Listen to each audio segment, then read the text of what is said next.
যে ভুল নিয়মে আস্তাগফিরুল্লাহ পড়লে আপনার ইমানই নষ্ট হয়ে যেতে পারে, আপনার গুনাহ মাফ হবে তো অনেক দূরের কথা। এই যে আমরা আস্তাগফিরুল্লাহ পড়ি, এটা পড়ার ক্ষেত্রে একটা ভুল নিয়মে যদি আপনি পড়েন, আপনার ইমানটাই নষ্ট হয়ে যেতে পারে, আপনার গুনাহ এটা দিয়ে মাফ হবে তো দূরের কথা। দেখেন, ইস্তেগফার খুব গুরুত্বপূর্ণ একটা বিষয় কিন্তু প্রিয় ভাইয়েরা। ইস্তেগফার এটা দিয়ে আল্লাহ রাব্বুল আলামিন অনেক বরকত দান করেন। এবং কি আল্লাহর হাবিব সাল্লাল্লাহু আলাইহি ওয়াসাল্লাম জানিয়েছেন, মান লাযিমাল ইস্তিগফার, ইস্তেগফারের সাথে যে ব্যক্তি লেগে থাকে আল্লাহ রাব্বুল আলামিন তাকে 3টা পুরস্কার দান করেন।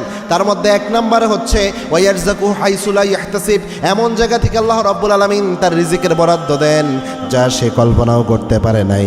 2 নম্বরে হচ্ছে ওই ব্যক্তিকে আল্লাহ রাব্বুল আলামিন যাবতীয় বিপদ মুসিবত পেরেশানি থেকে আল্লাহ উদ্ধার করেন এবং আল্লাহ রাব্বুল আলামিন মুস্তাজাবুদ দাওয়া বানিয়ে দেয়। বেশি বেশি যে ব্যক্তি ইস্তেগফার করে, অর্থাৎ যে ব্যক্তি বেশি ইস্তেগফার করে, সে দোয়া করতে দেরি হয়, ওই দোয়া আল্লাহ কবুল করতে দেরি হয় না। এজন্য ইস্তেগফার এত গুরুত্বপূর্ণ বিষয়। তবে ইস্তেগফার পড়ার ক্ষেত্রে ভুল যেটা হয়, আমরা কিন্তু আস্তাগফিরুল্লাহ পড়ার সময় অনেকে রয়েছে গটা ঠিকভাবে উচ্চারণ করতে পারে না।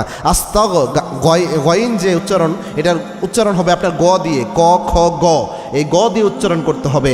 অনেকে আস্তাগফিরুল্লাহ বলে, ক দিয়ে উচ্চারণ করে। তো এটা করলে যেটা হয়, আপনার অর্থ পরিবর্তন হয়, অর্থাৎ আপনি আল্লাহর উপর কুফরি করলেন এরকম অর্থ চলে আসে।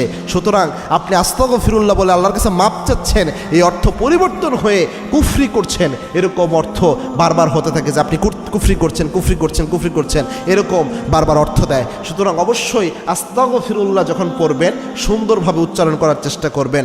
ক দিয়ে উচ্চারণ করবেন না, ক খ গ, গ দিয়ে উচ্চারণ করবেন আস্তাগফিরুল্লাহ।